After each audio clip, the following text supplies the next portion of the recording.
What's up guys, it's Mike for Sim Racing 604, and today I'm going to be talking to you about RaceRoom Racing Experience, more specifically the cars in RaceRoom Racing Experience. So, I did a video a few weeks ago about the new-ish Group C cars for RaceRoom, and I got a lot of comments, and I get this on every RaceRoom video, or people asking me questions, sending me emails saying, you know, Mike, I've been thinking about getting into RaceRoom, but I don't even know where to start. It's a lot different than any other racing title or racing sim that I've dealt with. You know, can you help me out? How do I get started? And I totally get that. It can be very daunting. So, one way to go, the simplest way to go, if you want to be all the way in and get, you know, all the current content, all the tracks, all the cars, you can buy the premium pack. It's going to cost you, depending on when you buy it, between 60 and 80 euro or 60 and 80 dollars typically to get that premium pack, but you get everything. But if you don't want to go that way, I've got some pointers and some cars that I would strongly recommend that you try out in RaceRoom. So a few disclaimers before we get started. Don't buy anything through RaceRoom directly. You can purchase in-game. It's going to cost you a lot more. The best way to do it is to go to raceroomstore.com, buy what they call VRP, or virtual racing points, I believe, and they will that will allow you to buy stuff in game. So you just basically add it to your wallet in RaceRoom, and then when you go into the game again, you can purchase stuff. That is the way to go. You'll save a lot of money by going through raceroomstore.com. And next up, don't buy all the cars on my list. I'm going to name about 10 cars here. Don't buy them one by one. It'll cost you a fortune. If you think you're going to go all the way in on RaceRoom, go ahead and buy that premium pack, or just try one or two of these cars out. And the third and probably most important thing, not only is RaceRoom free to drive, like the content you're seeing here, you can drive this absolutely for free. You can also test drive any car in the game for free via their in-game store. So those are my disclaimers, so let's get into it. So starting the list off of content that I think you should own and try out in RaceRoom, I will say the Porsche 911 GT3 R that you're seeing here really is one of the best GT3 cars in all of sim racing, and I really mean that. I wanted to put this up front in case you guys click away. I really think you should try this out, at least test drive it. I think it's an absolutely fantastic GT3 car, and highly recommended. So the Porsche 911 GT3 R is the first on my list of recommended cars for RaceRoom. Check it out.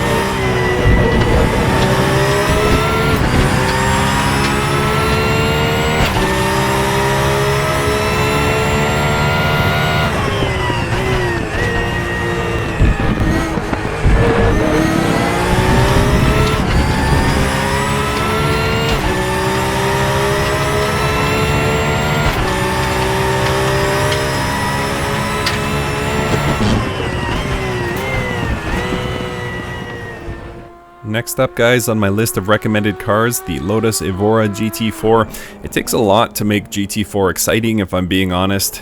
You know, with the popularity of GT3 in sim racing, GT4 feels fairly benign by comparison, but RaceRoom does an excellent job bringing exciting GT4 cars to you. So the Lotus GT4 is the second on my list. Let's have a look at it at Nürburgring.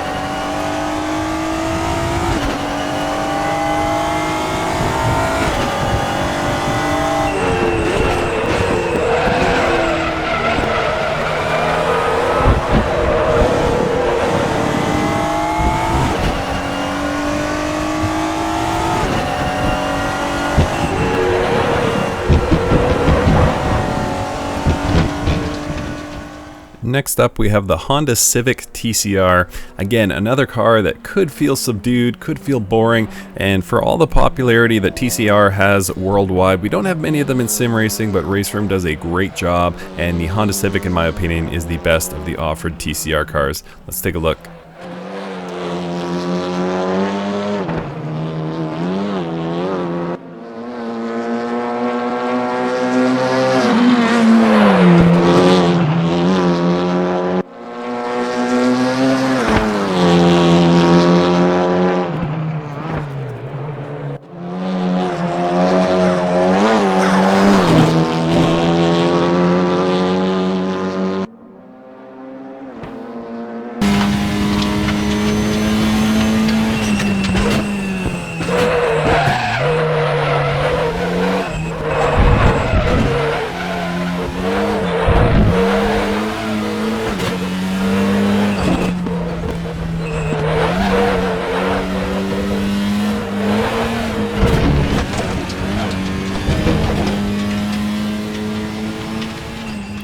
Next up, guys, we have the FRX17. In my opinion, open wheelers are not RaceRoom's strongest suit. They do have some exciting ones coming up. They've announced recently in a developer's blog that they have a sort of mid-90s F1 car coming, and that'll be very exciting. But the FRX17, in my opinion, is the best of the open wheelers currently on offer from RaceRoom, and is really fun. It's a modern open wheeler with V10 power.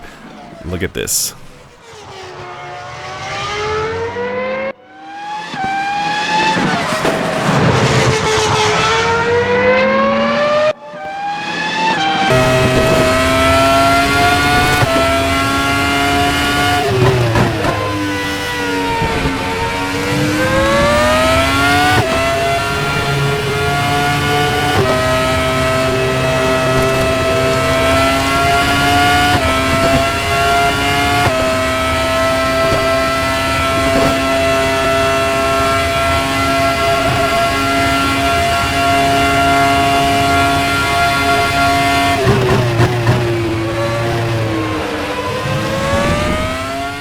Continuing on, guys, and you're probably noticing a trend here.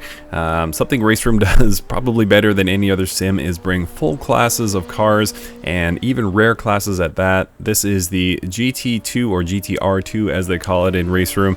Again, not a very popular thing in sim racing, but they do a great job with it, and these have recently been updated, including this BMW GT2, and overall drives fantastic. A nice step up in power and performance and excitement, if I'm being honest, from GT3. Let's have a look.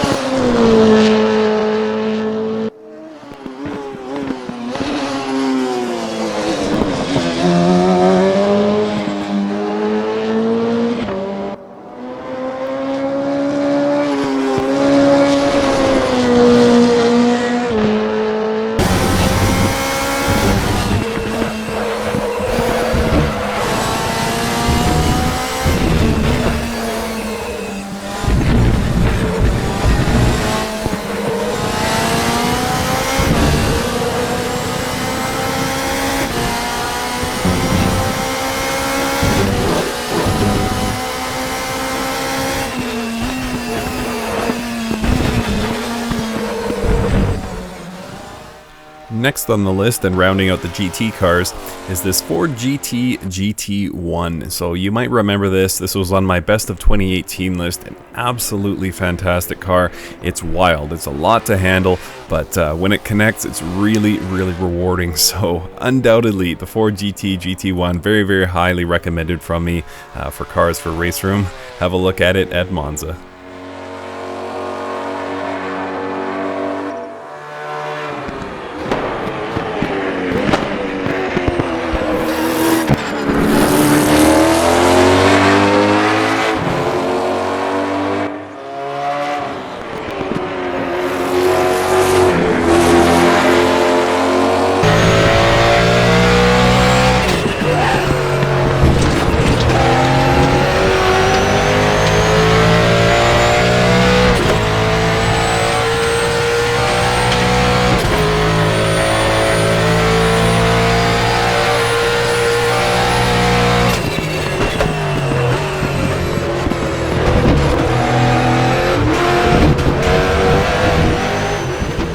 past the halfway point on the list now, and I would be remiss if I didn't include the classic 1992 DTM car.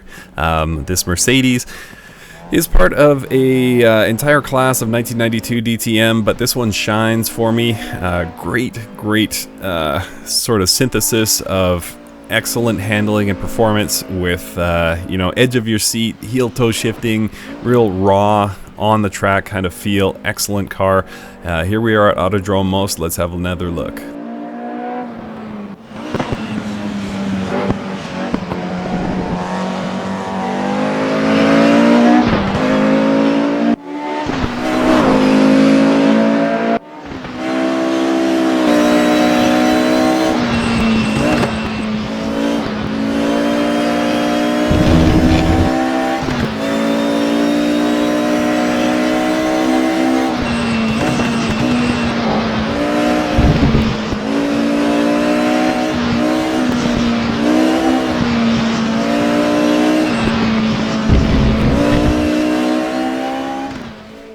Next up, guys, we have the most recent addition to RaceRoom Racing Experience. This is the Porsche Group C car. We also have a Nissan Group C car. Just two so far, but I believe there are more on the horizon. And just if you're a fan of Group C, this might be the car for you. Really fun to drive. It's growing on me. If you saw my video initially with the Group Cs, I wasn't blown away by them, but the more I drive them, the more I really like them. It takes a really skilled touch to get this around the track. I'm learning it. I'm getting a little bit better each time. So the Porsche Group C comes in on my list. Let's take a look.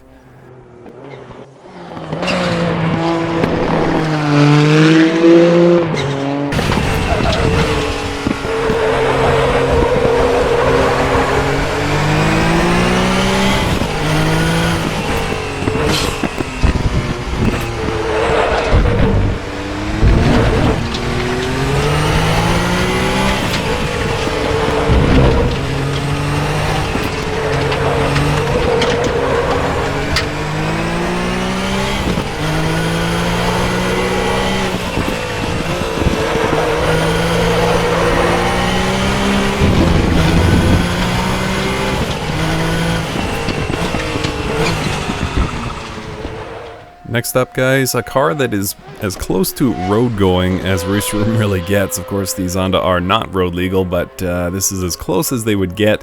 Usually they focus on series. This is a one-off, this Pagani Zonda R, and really fun to drive. If you guys know me, I'm a fan of the car in general. I love it in Assetto Corsa. I love it in every sim pretty much, and RaceRoom does a really nice job with it. It feels a bit more raw than the Assetto Corsa version. You really have to watch your inputs with this one, but it is unbelievably fast. So let's have a look here at Paul Ricard.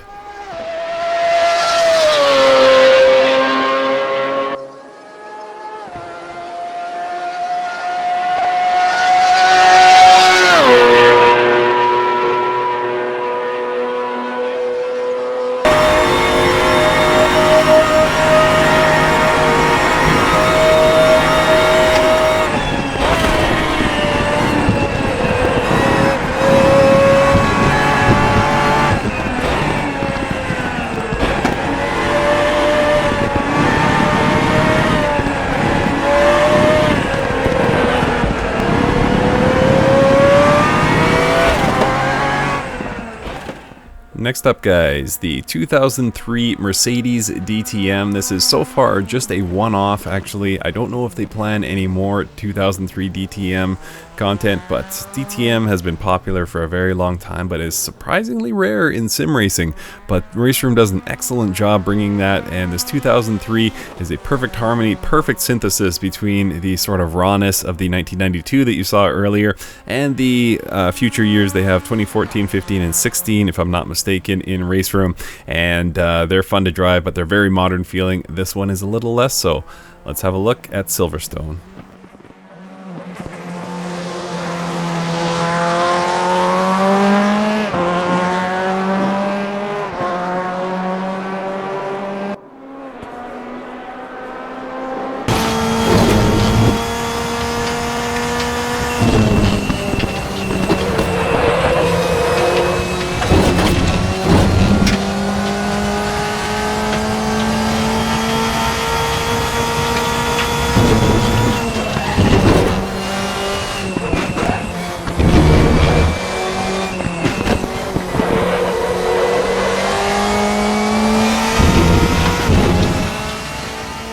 Next, and the second to last car, guys, is this BMW M1 ProCar.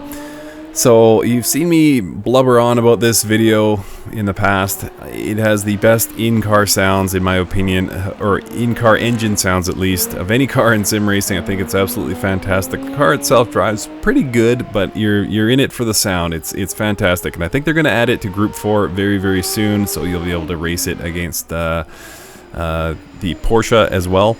So this is the M1 ProCar. Let's have a look.